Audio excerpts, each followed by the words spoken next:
We recently had an opportunity with a payroll processing company out of Minneapolis, Minnesota. We were brought in initially by a company to help them with their SmartNet, and were able to secure the SmartNet business by working with a third party on an overall solution that provided Cisco SmartNet as a takeover for GDT becoming the incumbent, as well as leveraging third party, a company SMS, to handle some of the older assets in development. As part of the process, they were looking at ways of reducing their overall spend for MPLS circuits and their WAN.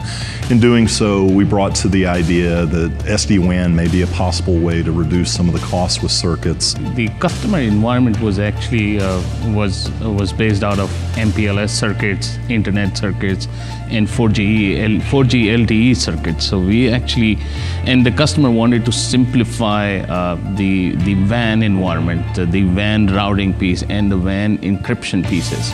They were an international company. They had branches here in the US, roughly 6. There were 3 or 4 branches in Canada, and then branches throughout Europe and Mauritius that we helped them acquire. Overall, about 20 sites that were handled as part of this branch refresh.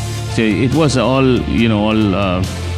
spread and managed by multiple teams, like security teams, routing teams, and as well as some of the layer 1 teams. They manage all that. So the biggest challenge was how to get them simplified. The technology solution that we ended up coming up with after evaluating several of the vendor platforms was Viptela, which, as we were doing the transaction, ironically, Cisco Systems acquired them. So it validated the fact that we had selected a very solid platform for them and helped them through the transition. By the time we completed, these contracts were actually turned over to the Cisco, which we now manage the assets from a maintenance perspective as well.